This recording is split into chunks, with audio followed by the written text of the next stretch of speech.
به نام خدا. سلامی دوباره به همه شما بینندگان عزیز و ارجمند از ورزشگاه بزرگ آزادی برای شهرآورد صدم با شما هستیم. بازی بسیار حساس و همیشه جذاب دو تیم استقلال و پرسپولیس.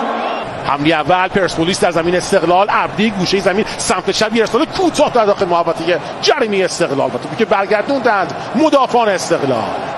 پرتاب اول مال پرسپولیسه. ضربه سرش رو میزنه مهاجم استقلال. حمله استقلال، ورزشگاه قسمت آبی پوشش نیمخیز شدند. یه پاس کوتاه داخل محوطه، قائدی پاس داخل محوطه، توپ دست خورده یا نخورده، میگن پنالتی طرفدار استقلال. توپ رفت بیرون و ضربه دروازه گرفته و ساپینتو دستش نشون میده و معترضه. و حالا فقط به حرف داور باید احترام بذاریم و ضربه دروازه رو علی بیرانوند میزنه. توپ به دست معتقداً برخورد داشته و باید داور پنالتی میگرفت.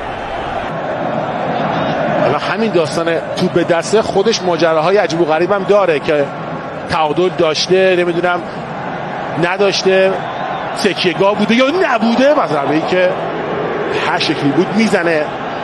پرونده استراماچنی و پادمانی بالاخره بسته شد. یه بار دیگه استقلالی ها داخل محوطه به طور کاملا به هم ریخته. قائدی تکنیکی و چیکار کرد مهدی قائدی. طرفدار استقلال که به مهدی قائدی روحیه میدن. میبینیم با هم دیگه یه نفر، دو نفر، سه نفر، چپ راست تغییر مسیر عالی. کده خوب بازیکن پرسپولیس پشت محوطه جریمه، پاس عالی تو در رو نرفت اونجا. مهدی ترابی و سید حسینی توپو در اختیار گرفت.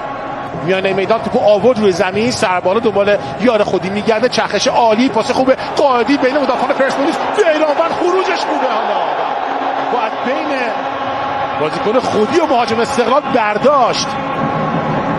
میبینی پاس عالی توده برای پیمان بابایی و بیرانوند به موقع خروج کرد. اینم صحنه‌ای است که ترابی نفوذ کرد تو محوطه جریمه، سر توپ اومد بزنه و بچرخه، توپو فرستاد و تو محوطه جریمه شلوغه.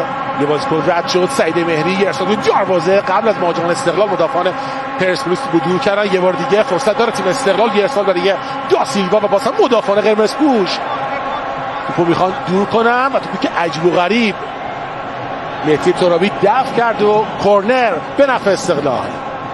روزبه چشمی با بدن میچرخه و فریب میده بازیکن پرسپولیس رو. خوبم سروش رفیعی توپشو میزنه. دوباره استقلال فرصت داره اما ضربه سعید مهری در چارچوب نیست.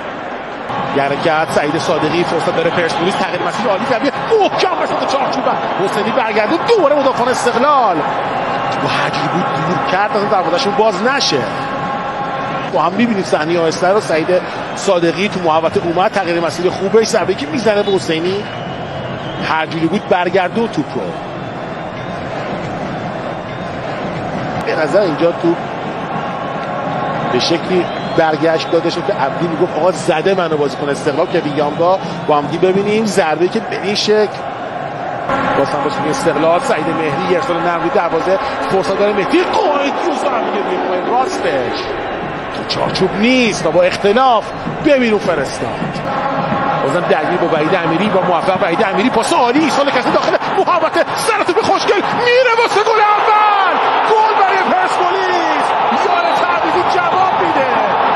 میبینیم با هم دیگه پاس عالی برای سال کسی از فضای بین دو مدافع استقلال استفاده کرد. سر توپ قشنگش به موقع برداشت از پیش روی عارف غلامی رو و ضربه خوبش منجر به گل پرسپولیس در این نیمه شد. این گل میتونه بازی رو جذاب‌تر بکنه.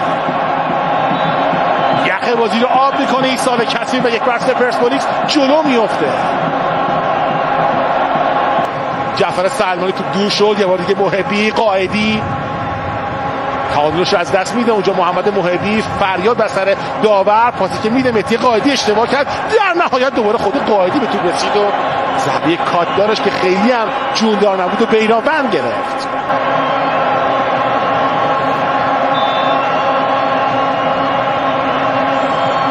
ارسال بلند تو محوطه جریمه پرسپولیس، ضربه سر خطرناک که از کنار دروازه میره بیرون و تو چارچوب نبود. ضربه سر عارف غلامی. بیرانوند بلند از زمین استقلال فرستاد کثیر، سر اول رو خوب زد. صادقی درگیر به مدافع استقلال، خطای صادقی اونجا یه فیتو هم میخواست بهش بزنه فکر کنم.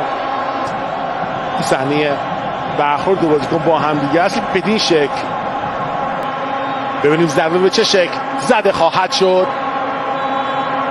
دیوار دفاعی بسته شد. سوت پیام حیدری، مهدی قائدی حرکت میکنه. خود قائدی ضربه را خواهد زد. گارد پای راست مهدی قائدی میزنه با توپ مدافعان پرسپولیس خورد و به بیرون رفت.